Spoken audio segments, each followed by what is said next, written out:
ఇప్పుడు రమ్మంటానని అడిగితే ఒక్కరు కూడా ఇప్పుడు వచ్చేద్దరం వెళ్ళిపోతామని చెయ్యెత్తలేనటువంటి వారు ఉన్నటువంటి ఈ సమాజంలో ఇంకా ఎంతకాలం యేసుక్రీస్తు ఎదురు చూడాలి?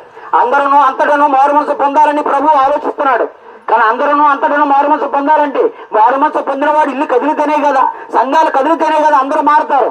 అందరూ మారాలని దేవుని యొక్క కోరిక. దుర్మార్గుడు దుష్టుడు మరణమనందుట వల్ల నాకేమైనా సంతోషం అని అన్నాడు.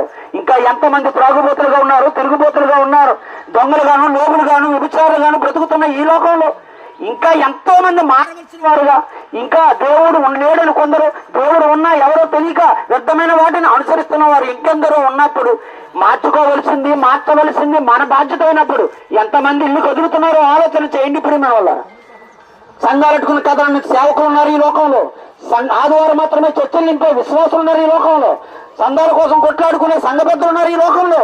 కానీ ఒక ఆత్మను రక్షించడానికి కదిలి వెళ్లే సరైనటువంటి క్రైస్తవుడు లేడు అంటే మీరు ఆలోచన చేయండి. ప్రభు రాకడ ఎంతకాలం మనం వాయిదా వేద్దాం చెప్పండి?